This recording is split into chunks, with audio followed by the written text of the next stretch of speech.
उनके पत्नी, उनके बच्चे जो कि आरके स्कूल में पढ़ते थे, अभी उसका पूरी तरह से शिक्षा चौपट हो चुका है। क्योंकि वहाँ पे अकेले मिथिलेश के पिताजी जो हैं इस गांव में रहते हैं, खेती करते हैं, तो उसका डेरा का पैसा कौन देगा, उसका पढ़ाई का पैसा कौन देगा, उसका बच्चा का पूरे तरह से मैंने लाइफ समझिए बर्बाद हो रहा है पैसा के वजह से। आखिर पैसा कौन देगा, पत्नी के पास पैसा है नहीं, वही इकलौता कमाने वाला था, उसी से घर चलता था। अब तो वो बेचारा फंस गया।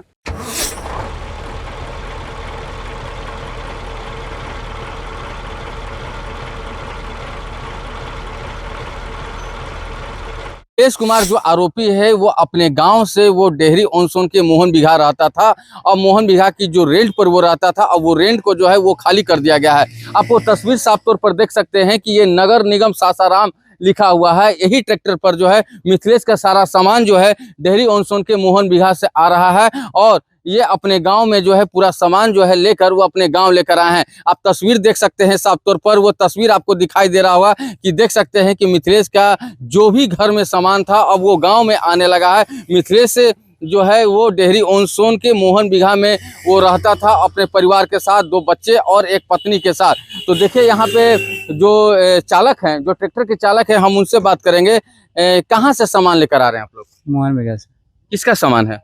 मिथिलेश जी का। काहे मिथिलेश का सामान अब मोहन बिघा से उसके गांव आ रहा है? क्या करें सर, लेके नहीं आएंगे तो क्या करेंगे? क्यों आखिर? किराया नहीं ना मिल रहा है, क्या किराया देगा उनको? मतलब पूरा घर खाली हो गया? हाँ खाली कर दिए। क्या लगता है कि मिथिलेश पे जिस तरीके से आरोप लग रहा है कि मिथिलेश ही अपने साहब को जो है पीट कर हत्या कर दिए हैं, आप एक ट्रैक्टर चालक हैं, उनका सामान लेकर आप आ रहे हैं, आपको क्या लगता है इस मामले में? अरे हम क्या कहेंगे, हम तो है थे नहीं थे, हम तो अपना घर पर हैं। तो क्या लगता है कि आप भी खबर देखे होंगे, आप भी न्यूज देखे होंगे, आपको क्या लगता है कि मिथिलेश इस घटना को अंजाम दे सकता है? नहीं दे सकते हैं। देखिए, तो ये मिथिलेश कुमार डेहरी ऑनसोन के मोहन बिघा में रहते थे अपने परिवार के साथ और मोहन बिघा से जो है वो अपना ड्यूटी करते थे। ये मिथिलेश का गांव है जो जहां से इनका बचपन गुजरा था। और देखिए अब वही मिथिलेश का जो डेरा है डेहरी ऑनसोन के मोहन बिघा से वो यहाँ पर खाली करा दिया गया है। अब इनका सामान जो है वो अपने गांव लेकर आ रहे हैं और जो ट्रैक्टर चालक थे उनका भी साफ तौर पर यह कहना है कि मिथिलेश इस घटना को अंजाम नहीं दे सकते हैं। तो देख सकते हैं कि यहाँ पे क्या सामान है। आप देख सकते हैं कि एक गोदरेज रखे हुए थे मिथिलेश और एक देख सकते हैं कि एक सोफा का या गद्दा कहें, गद्दा रखा हुआ है, सिलेंडर रखा हुआ है। मतलब कि आप साफ तौर पर ये सामान से आपको दिख रहा होगा कि मिथिलेश जो है बड़े घर का नहीं दिख रहा है, वो साधारण घर का परिवार था।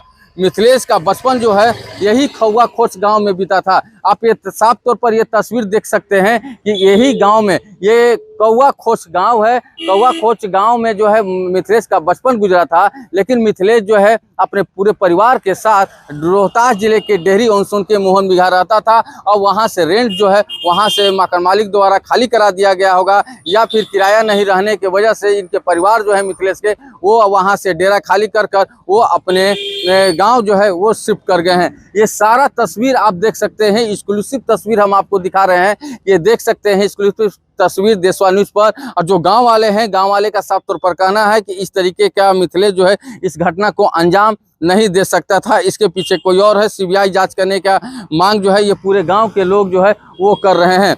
और आपको दूसरी तस्वीर आपको दिखाएंगे, हम आपसे बात करेंगे भैया। दूसरी तस्वीर आप देख सकते हैं कि देखिए मिथिलेश किस तरीके से रहता था। एक चौकी था, एक पलंग था। दूसरी तस्वीर आप ट्रैक्टर पर देख सकते हैं कि लदा हुआ है, मोहन बिघा से घर खाली हो गया है और वहीं से वो बेचारा मिथिलेश जो है वो ड्यूटी करता था। अब इसके बाद जो है इसका पूरा सामान अब कौवा खोच गांव में जो उनका पैतृक गांव था अब वहां पे जो है वो शिफ्ट कर गया है।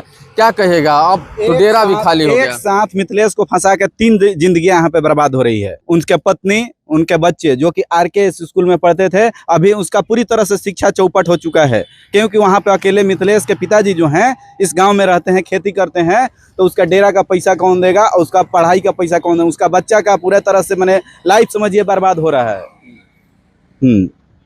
अब सामान देखा जा रहा है कि 2 ट्रैक्टर सामान आ गया है। क्या लगता है कि जहां वो डेरा पर रहते थे इस तरीके जो घटना हुआ तो क्या वहां का मकान मालिक खाली करा दिया गया या इनके पास पैसा नहीं था तो अपने घर को खाली करके अपने गांव शिफ्ट कर? नहीं, पैसा के वजह से। आखिर पैसा कौन देगा, पत्नी के पास पैसा है नहीं, वही इकलौता कमाने वाला था, उसी से घर चलता था। अब तो वो बेचारा फंस गया। इसीलिए अब घर को यहाँ पे अपना पैतृक गांव में शिफ्ट किया जा रहा है। यहाँ तक कोई पैसा लगेगा नहीं, अपना पैतृक गांव है, इसलिए यहाँ पर शिफ्ट किया जा रहा है।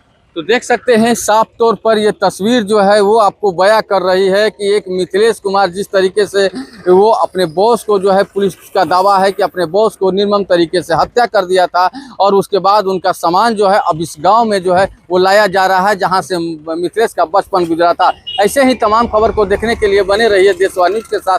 देशवा न्यूज़ के लिए रोहतास से रुपेश कुमार।